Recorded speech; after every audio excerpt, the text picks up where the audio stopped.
besoin de toi, maître. Heureuse est la mère qui t'a porté et allaitée. Heureux plutôt ceux qui écoutent la parole de Dieu et qui l'observent.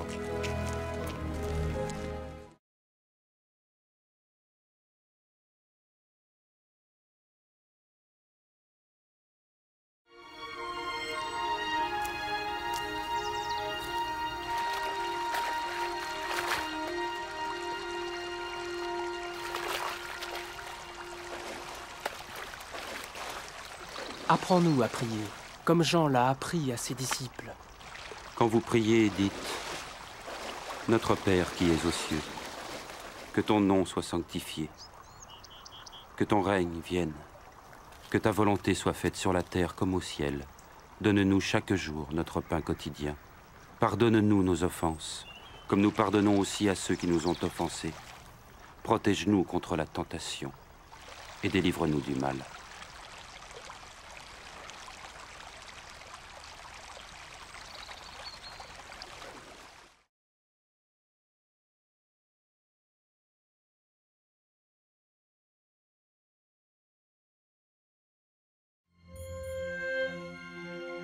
Dans les Saintes Écritures, Dieu déclare que le Messie viendrait pour être le sauveur du monde. La vie de Jésus prouve qu'il est bien celui dont les prophètes avaient parlé. Ésaïe a prophétisé que la Vierge deviendrait enceinte et qu'elle enfanterait un fils. Des siècles plus tard, la naissance de Jésus accomplissait cette prophétie.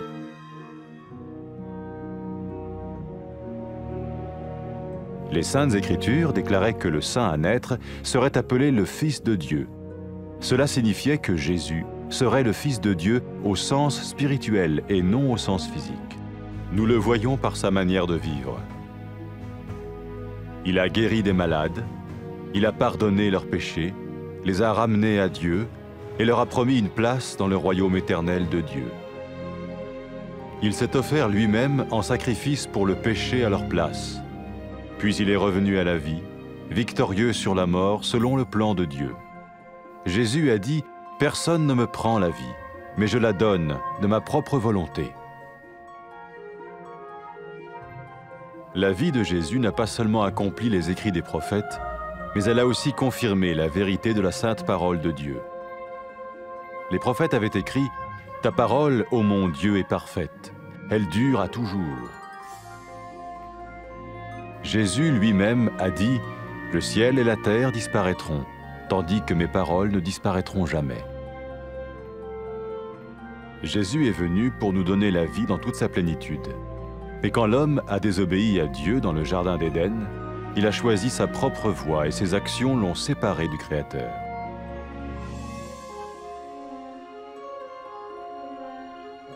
Les Saintes Écritures déclarent que tous ont péché et que le salaire que paye le péché, c'est la mort.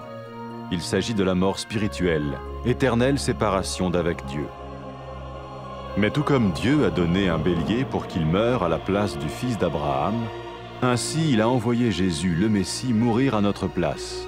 Sa vie, sa mort et sa résurrection restaurent la relation entre Dieu et tous ceux qui mettent leur confiance en lui.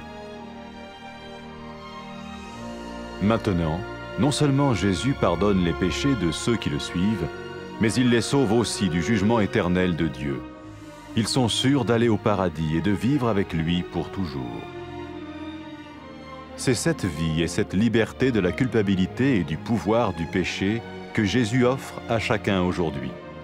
Cela ne veut pas dire suivre une religion, mais choisir d'avoir foi en Jésus qui dit « Je me tiens à la porte et je frappe.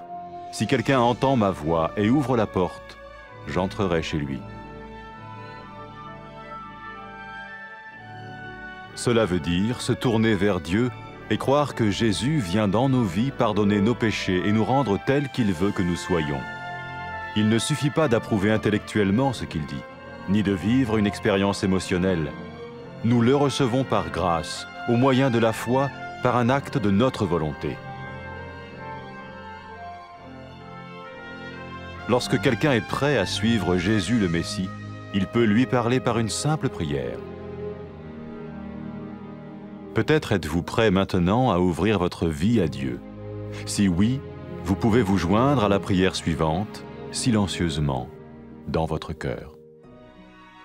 Seigneur Jésus, j'ai besoin de toi. Merci d'être mort sur la croix pour mes péchés.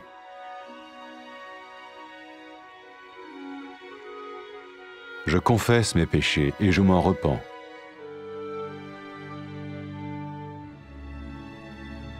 Je t'ouvre la porte de ma vie et je te reçois comme mon Sauveur et Seigneur.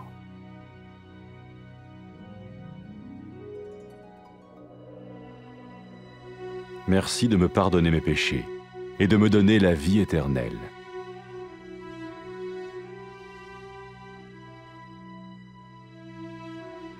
Fais de moi le genre de personne que tu veux que je sois.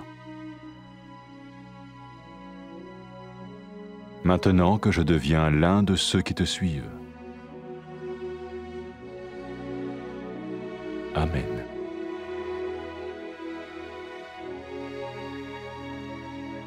Jésus a dit à propos de ses disciples, « Mes brebis écoutent ma voix, je les connais et elles me suivent. » Pour expérimenter la vie en abondance promise par Jésus, ceux qui le suivent parlent à Dieu chaque jour dans la prière et lisent ou écoutent sa parole. Ils parlent de lui à d'autres personnes et rencontrent régulièrement ceux qui l'aiment et le suivent. N'oubliez pas sa merveilleuse promesse. Tout pouvoir m'a été donné dans le ciel et sur la terre. Et sachez-le, je vais être avec vous tous les jours, jusqu'à la fin du monde.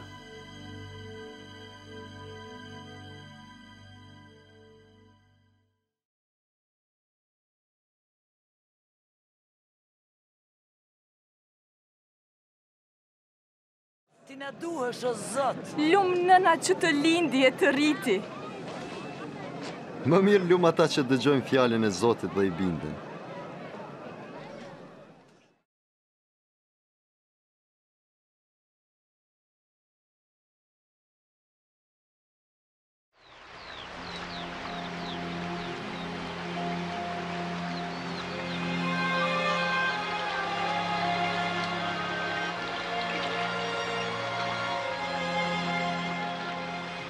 Na mëso të lutemi, si që ka mësuar Gjoni dishepujt e vetë.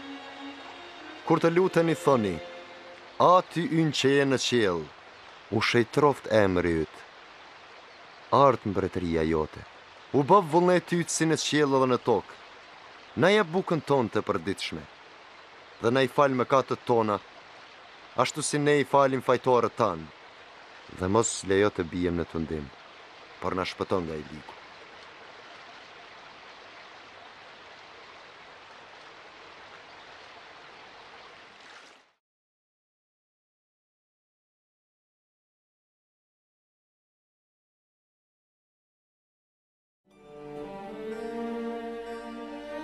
Në shkrimet e shenjta Perëndia ka thënë se Mesia do të vinte për të qenë shpëtimtari i botës. Jeta e Jezusit dëshmon se ai ishte vërtet profeti për të cilin u fol. Isaia profetizoi, e Virgjëra do të mbetet shtatzënë dhe do të lindë një djalë. Sheku i më vonë përmbushja kësaj profecie ishte lindja e Jezusit. Shkrimet e shenjta thonë se i shenjti që do të lindë do të quhet biri i Perëndis. Kjo do të thotë se Jezusi ishte biri i Perëndis në një kuptim shpirtëror, jo fizik. Ne e shohim këtë në mënyrën se si e jetoi jetën. Ai shëroi njerëz nga sëmundje, fali mëkatet e tyre, i kthehu në rrugën e Zotit dhe u premtoi një vend në mbretërinë e përjetshme të Perëndis. Ai e dha veten si sakrificë për mëkatet e njerëzve dhe pasi u kryqëzua, u ringjall përsëri duke e mundur vdekjen. Jezusi tha, askush nuk mund të ma heqë jetën, por e lë vetë. Jeta e Jezusit jo vetëm që përmbushi shkrimet e profetëve, por pohoi edhe një herë të vërtetën e fjalës së shenjtë të Perëndis. Profetët thanë, fjala e Zotit është e patëmetë, fjala jote, o Zot, është e përjetshme. Vetë Jezusi tha, qielli dhe toka do të kalojnë, por fjalët e mia nuk do të kalojnë.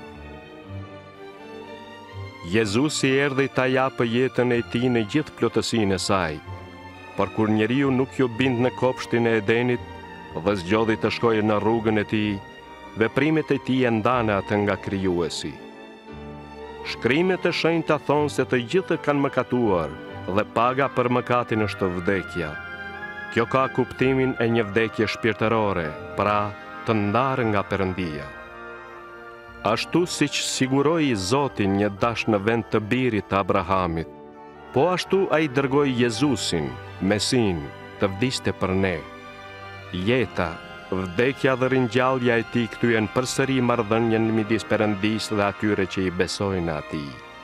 Tashmë, ata që ndjekin Jezusin jo vetëm që i kanë mëkatet e tyre të falura, por janë të shpëtuar nga gjykimi i përjetshëm. Ata janë të sigurt për parajsën dhe do të jetojnë me të për jetë. Jezusi ja jep këtë jetë çdo njeriu dhe e çliron nga pushteti i mëkatit.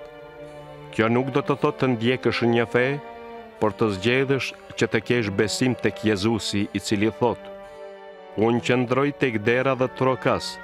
Nëse dikush e dëgjon zërin tim dhe e hap, unë do të hyj tek ai.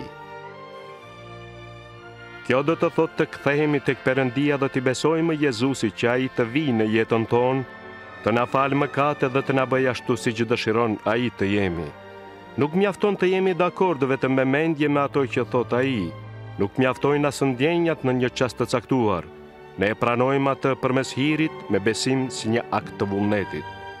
Kur njerëzit janë gati të bëhen ndjekës të Jezusit, Mesis, ata mund të flasin me të përmes një lutjeje të thjeshtë. Ndoshta ti je gati tani t'ja hapësh jetën tënde Perëndis. Nëse është kështu, bashkohu me mua në lutjen që do të bëj për të dhe lutu pa zë në zemrën tënde. Zot Jezus, kam nevojë për ty. Faleminderit që vdiqe në kryq për mëkatet e mia. Unë i rrëfej dhe pendohem për mëkatet e mia. E hap derën e jetës sime dhe të pranoj ty si shpëtimtarin dhe Zotin tim.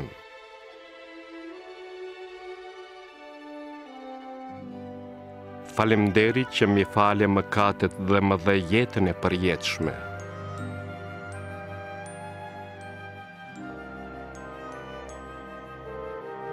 Më bëj ashtu siç dëshiron të jem.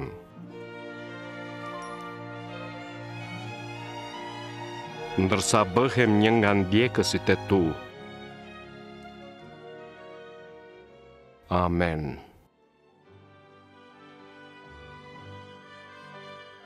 Për ata që janë të tij të Jezusi tha: Delet e mia e njohin zërin tim, unë i njoh ato dhe ato më ndjekin.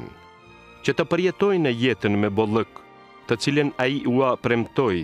Ndjekësit e tij flasin me Perëndinë çdo ditë në lutje dhe lexojnë ose dëgjojnë në fjalën e tij. Ata u tregojnë të tjerëve për të dhe takohen rregullisht me ata që e duan dhe ndjekin atë. Mos harro premtimin e tij të mrekullueshëm. Mua më është dhënë çdo pushtet në qiell e në tokë, dhe ja, unë do të jem me ju gjithë ditët deri në mbarim të botës.